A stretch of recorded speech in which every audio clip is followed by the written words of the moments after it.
Welcome to Have Your Say. I am Diana Robertson, president of the Mainline branch, NAACP, and today as our guest we have Ron Williford, who is a financial consultant. Ron, it's good to have you here today. Thanks for inviting me. Why don't you tell us a little bit about yourself and what you do? Well, good morning. My name is Ron Williford. As Diane had mentioned, I am a financial consultant. Been in the business about 35 years, and what I actually do is sit with my clients' businesses and give them financial advice on how to best utilize their resources and their investments, and just how to be sound financially. Okay. And in addition to that, with the Mainline branch, NAACP, you are our new treasurer and Yes. the chair of our economic development Exactly. committee. Yes, So that's correct. this is 2019, and I was watching the news yesterday Okay. and saw the effects of not having a paycheck immediately with the federal workers, with the shutdown. And the average person works from paycheck to paycheck. Exactly. That's And correct. so when suddenly you don't have a paycheck, it impacts buying food, paying bills, all of the things that you normally do when you have an adequate paycheck.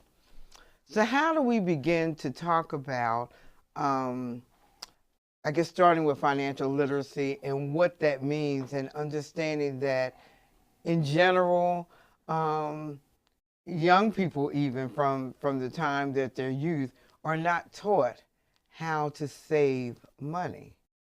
So how can we begin to change those dynamics? Well, I think the first thing is, as you mentioned, we're not taught financial literacy in schools. So I think that's the first place that we start. We got to approach our kids and find a way to start teaching them about financial planning, financial literacy. Once we graduate, we learn about arithmetic, how to read, how to write, but we don't know how to balance a checkbook. So I would think probably starting in middle school, when most kids start to think about money, they need to determine what money truly is. Money, in most cases, is just a tool to get something that you need. Okay. And then the next step is you look at your needs. In order to establish what your needs are, you got to put together what's called a budget or a spending plan. You take a look at what comes in and then analyze what goes out. And then what you have left is what you can actually should be able to spend or save.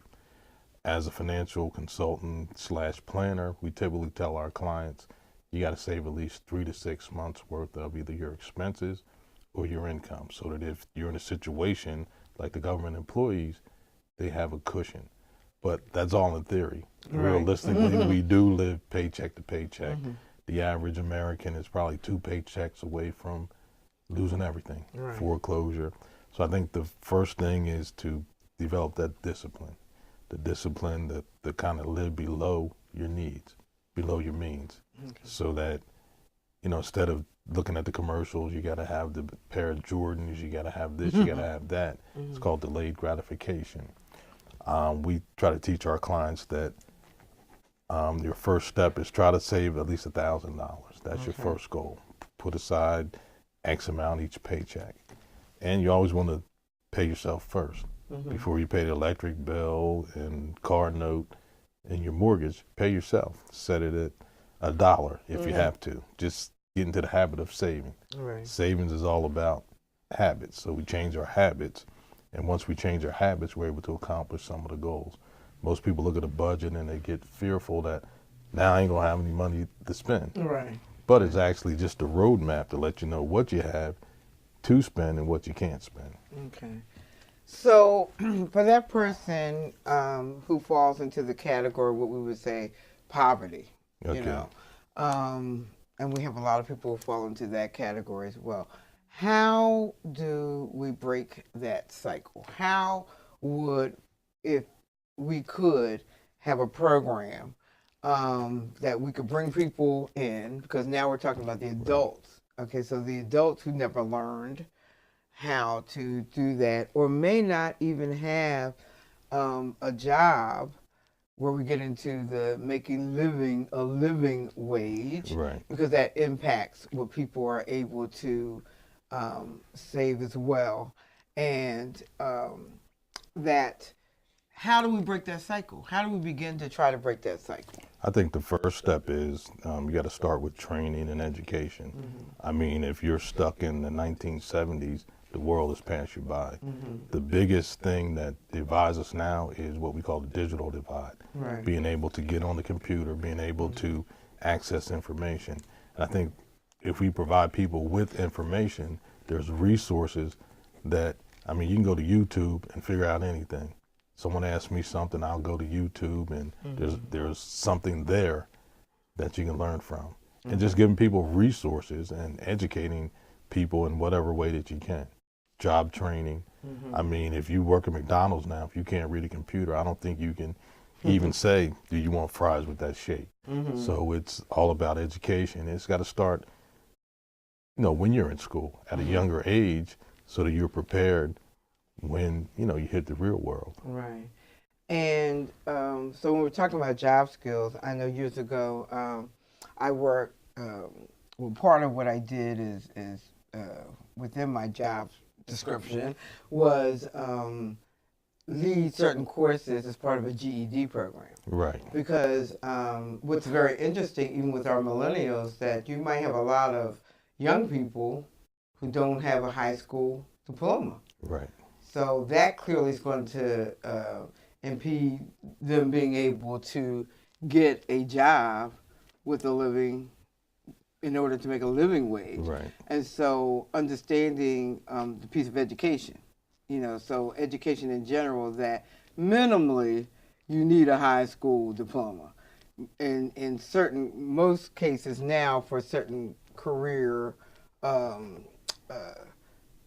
jobs that you want to progress in, you need more than that. But clearly you need at least a high school diploma. So, and I know school districts have VOTEC programs and other programs, and I know years ago, I don't know if they still have it as much, there were jobs that you could gain certain skills through apprenticeship programs. And I don't know if that exists as much today as it did before, but I think that helped a lot of people because they gained a skill that they could actually get a good job. Yeah, I think that's what's lacking. I mean, we talk education, everyone thinks you got to go to college for 4 years. I believe education is a daily thing. I mean, if you can pick up a book and read it, you can educate yourself. Right. And I think it's desire. And you got to create habits, and you got to change people's mindsets. I mean, everyone wants it right away, but it's time. You got to take time to develop yourself and to get into the position where you can be beneficial to society. Okay. So possibly then, at least for the younger generation, maybe mentorship, mentoring them in a way that they learn these skills early on and it actually becomes a habit. Right. So that as they get older, then they already are able, those skills are part of what they do. Right. I mean, if you ask the average kid what they want to be, they're going to say, I want to be a doctor, but they don't know the track to become a doctor. Right. I want to be a doctor because, why? Because you make a lot of money. Even if you said, I want to go to the NBA, play basketball, which, it's a lofty dream, but what's your career track? Right. You got, first of all, you got to learn to dribble. You got to learn the fundamentals first. Right. And anything you do, you got to learn the fundamentals. Once you learn the fundamentals, then you develop your skill set, and you got to put yourself in a position where you can compete. And if you can't compete, then you can't be successful. You got to learn to compete, and that's an element of being successful. And I think it's about breaking habits as well. Okay. And I think that's a key word, being able to compete. Because even with having certain skills and have gained a certain amount of education, depending upon what you want to do, there could be a lot of competition. Right. And so what gives you the edge? What gives you the edge to progress in a way that you're going to be successful in what you want to accomplish? I think that's a key word. I think the other thing is that communication skills. I mean, if you want to be in business, you got to learn walk the walk and talk the talk. Mm-hmm. I mean, you got to learn to deal with different types of people. Okay. And I mean, those skills are important. Just having manners sometimes. Just saying thank you. You know, Right. a lot of folks don't even have those prerequisite skills. Okay. Communication. So in a era where a lot of, as you talk about the computer, we have the cell phone, people are not as Right. personable anymore. Everybody's like texting and this and that and the other. And unfortunately, with that, it might work for getting information out quick to your peers and all of that. Right. But there's a missing piece when it comes to being able to interact with people.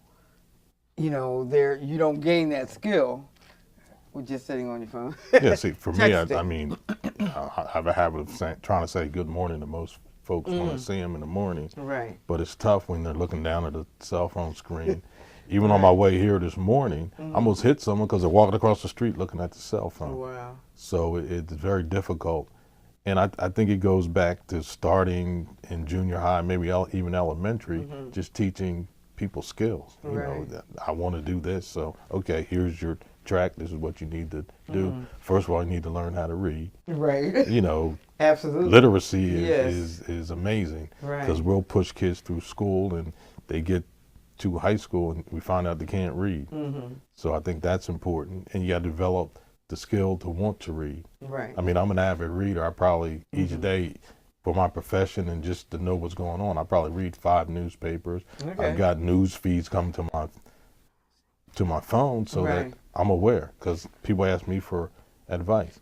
Absolutely. And I can give them sound advice, so I got to have an above average degree of knowledge. Right, right, and things are constantly changing, so we need Right. to be able to keep up. So how would you describe financial literacy in general? What would be your description of that? I mean, it's just getting back and understanding economics, the economy. I mean, a lot of times we'll go to a job and we just look at how much we're going to get paid an hour. But look at the industry that you're in. How does this industry make money? I mean, even for those government employees that aren't working now, they should understand the legislative process so that they're in the situation that they are now. I mean, most people figure, I go get a government job, I'm set for life, guaranteed That's right. paycheck. But, you know, when you get someone in office that has their own agenda and their own mission, it can impact you regardless. Right. Same thing with being in business. If you're in the retail business, for example, the whole business has changed to where businesses are going out of business. Look at Right. Sears. Whoever thought Sears would go out of business? You know, I Yes. grew up on Sears. Everything Right. I got was from Sears. Catalog. Yeah, like Craftsman, that. you know, whatever else, the Yes, brand name. yes. Whoever thought that Sears would go out of business, but the one thing Sears didn't do was they didn't prepare for the internet. That no longer bricks and mortar. I mean, you look at the banking institutions. That's right. You no longer have to walk into the bank. I can sit with my Right. cell phone and make a deposit from my cell phone. Right. So the industry has changed to the point where you got to be up to speed. Right. And I think if we're not up to speed on a lot of things, we fall behind.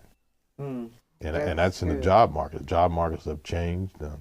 We've gone from a manufacturing economy to now everything's about information. Right. So, you know, it's very few manufacturing jobs Absolutely. that you can go and work in today's economy. Everything is information and, you know, how much information can you provide? Look at Facebook, organizations like that.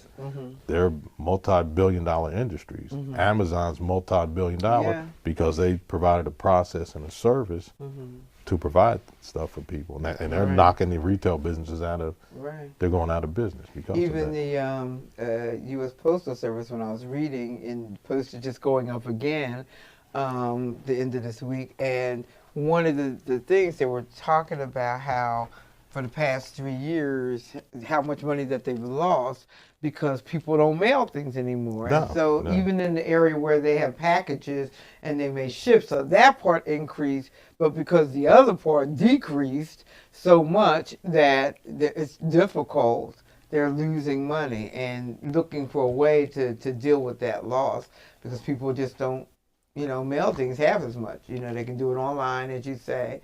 and or they drop stuff off or whatever it is. The person who is of the generation where they're used to still Right. mailing will do that, but the younger generation does not. You know, most of them a stamp. What's that? Right, yeah. I mean, you pay What's your a bills. stamp? Pay your bills online. You get, Yeah. you know, you look online to get Right. your statements. Right. Everything's paperless. Yeah. Yeah, I mean, even you know, even for me, some of the things that I do in my profession, you know, where we do a lot of things via the internet. I Right. mean, you could sign a document. I send you an email. You sign the document. I don't even have to be in front of you. Right. You know, I just have to disclaim and acknowledge what Right. that document is. So, I mean, the world's changing. Yes. And one of the things that still, though, becomes a problem when we talk about credit, Oh, people still have debt. How do we deal with credit rehabilitation? So, because that credit card, now that's still real, and people get into a lot of debt or find themselves into a lot of getting into a lot of debt because of the use of the credit card. So, how do we help people to understand you want to limit your use of that? So, if we want to help rehabilitate that process, how do we begin to help them do that? well, I think the whole process starts with habits. You know, you start to live below your means, as I said previously. And I just, you know, looking at what monies you actually have versus what credit will allow you to do. Okay. So it's all about delayed gratification. If I don't have the cash to pay for something, you know, maybe Do I I don't really need it. need it? I mean, Yeah. I've been at the cash register and looked at the stuff I had in line, and I told the person, never mind, because I Right. thought about it a little bit Right. more. They gave you the total, and it's like, oh, Yeah. okay. And a lot of it's impulse buying, where you sit and you wait and you think about it, and then you say, hey, maybe I don't need that. I got 50 pairs of shoes in my closet already. Why do I need another pair? Right. Now, we do all run into situations where, you know, we have financial situations where, you know, you may get sick, medical, Right. or your loved one may die or pass away where your income is shortened. You know, Right. that's understandable. But I think it's living a life that's compatible to what your means are. Okay. You know, instead of getting that Lexus, you might can only afford a Hyundai. You know, Right. not to say there's not a bad car, but Right, just right, sometimes right. being practical. Right. And I think we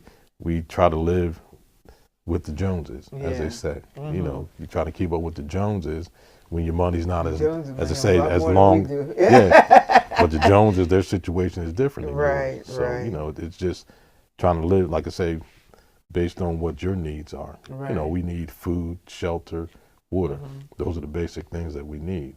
And clothing. Right. So we take care of those things, and then if you have the extra money, yeah, sure. You know, you should Right. do some things for your life. And preparing, I think the other thing is, like you said, everything is today, so we don't necessarily prepare for the future, understanding that, okay, yes, I've got a great job, I can do this now. What happens, once Right, again, yeah. if I don't have that job? Or, like you say, something happens to a spouse, or, you know, whatever the case is, or there's illness, prolonged illness. You know, very often we're not thinking about the future. We're just like, okay, I'll deal with that when Right, it yeah. happens. The problem is once it happens, it's too late to start to deal with it then. Right. I think and it's also, you know, sitting and doing a financial plan. Okay. You know, sitting down and taking a look at your budget, taking a look at certain areas. You might leave some life insurance. What happens if you're not here? Right, right. You're protecting your family. What Right. happens if you become disabled? You may need a disability policy. Okay. You know, even there are people that are riding around with no car insurance. Yeah. So your car gets banged up. You know, how you going to replace it? Right. So I mean, it's just a matter of sitting down and talking to someone. I mean, if there's a will, there's a way. Right. You know, if you're looking to improve your situation, there's enough people out there that can help you to repair your credit. You know, just realize you have the problem and addressing the issues. You know, you look at your credit. First of all, we're scared to look at the credit report. Look at your credit report. It's like, Because no. some of the information on there Right, may not be that's yours, true. or That's some true. of it may be old where you can get rid of it. Some of it may be manageable, Right. that you can manage and improve yourself. Okay. And then, you know, you have a tendency to of course you buy house, car, you need a mortgage and that type of stuff, but try to live your daily needs without using the credit card, unless it's an emergency. Right. I do consider the credit card could be a potential emergency. Right. And then also make sure that whatever you borrow, you've got enough money that you can pay it back. Right. Well, and I think that's the other piece. So if you use it, because some people I know don't like to carry cash around, so they use it. But as long as you're using it in a way that when those monthly bills come in, you can pay it. And then you say, okay, so I won't put any more on there beyond what I'm able to pay as my monthly payment. Because if I can pay off whatever I just purchased, then I don't have the interest charges and all of that as well. Entrepreneurship. I think that is something that's being expressed more and more, and also could be another plan B. Right, yeah. So when we're talking about situations, how do we help people to think more of what are your skills? What are your passions? What are the things that you do that you could actually build upon it in a way that you could actually make money? Right. I mean, you look at what I call a side hustle. Right. You take a look at and access what your skills and what your talents are. Right. I mean, you can get a side hustle, grab yourself a lawnmower and just knock on some doors and start cutting grass. You can go, nothing wrong with going to Domino's and say, hey, I want to deliver pizza. That's another side hustle. I think the first step is to figure out what your side hustle can be. My side hustle was I love numbers and I look at numbers all the time. So one of my side hustles is I started helping people with their taxes when I was in college because I needed some extra money. All right. And then it's developed into something that I do as a part of my financial consulting practice. So that's part of my side hustle and giving people advice. You might be able to fix cars on the side, for a lower rate than what it would cost you to go to the automotive repair place. It's just figuring out what your niche is and what skill sets that you have. And as I say, you start a side hustle, then legitimatize the side hustle. Right. And build that so you might not need the other. Just like, okay, I built this up enough that I can actually spend my full time on that. But I know where I grew up, everybody had a side hustle. Something they could, fall back on. Using your skills. If I needed my air conditioner charged, I knew where to go. Right. If I needed, certain things, I knew where to go to get them. Right. So basically, I think from the perspective of NAACP, I think this year, having heard all of the things that you've talked about, that we want to, basically offer some programs or workshops or information sessions where we can try to take these different categories and to bring people together to say, you're overwhelmed, you're whatever, but here's where you can begin. Or for that person, the younger person who is just beginning, or here are the do's and don'ts, so that you won't even have certain problems, or at least you'll have options as to how to deal with those issues. And so I think that as we move forward, we want to be able to do that, have a job fair where we can bring in businesses, exactly, and say, you're not working or you need a job or you want a different job from where where you are. Here are some businesses who have openings in certain areas. Also helping people to put together resumes and that type of thing and build up skill sets in a way that they can put it down on paper, and say, this is what I've done, and not just sit back and wait for things to come to them, but you have to go after them. Plus, I mean, you got to put together networking where you network, who knows who that does this. I want to get involved in that business as well.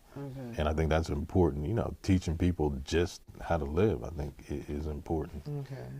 Situations where the resources are here. Right. A lot of times I think we don't talk about our situation. Right. We need to open up and be able to talk about your situation and feel comfortable because there are resources, there is help out there if you're in a particular situation. Right. And I think maybe encouraging schools to incorporate and integrate some of this? Like you say, you know, you have the math, you have these things separately, but how maybe it might be even more interesting to Right, yeah. students if they have projects where they could actually integrate what they're learning to real life skills, you know, in a way that they're going to need for the future, and that by doing by doing that, maybe they actually pay more attention. Right. Maybe they actually learn to see the use of learning this information, and that but by doing that, they don't fall into maybe the pitfalls of their parents or other people that they know. Yeah, and I think we relied so much on the schools. I think there has to be sometimes a grassroots effort from organizations like the NAACP to go out and reach the communities and just educate people. Okay. Reverend Leon Sullivan started the OIC program years ago. I don't think there's anything comparable to that. Right. Taught a lot of people job skills that could go out and work. So I think we still got, even though we're in the new century and a new time, I think we still got to be able to have that grassroots effort to reach out to people, make them aware that this stuff is available. Okay. Well, I thank you for being my guest today, and you gave out a lot of great information, and so Thank you. hopefully that we're able to pursue that. And for our listeners, just want to be able to say that in hearing what the information that we provided for today, that you will be able to partake of this, and in addition to what we are able to offer, give us feedback so that you're able to have your say. Thank you.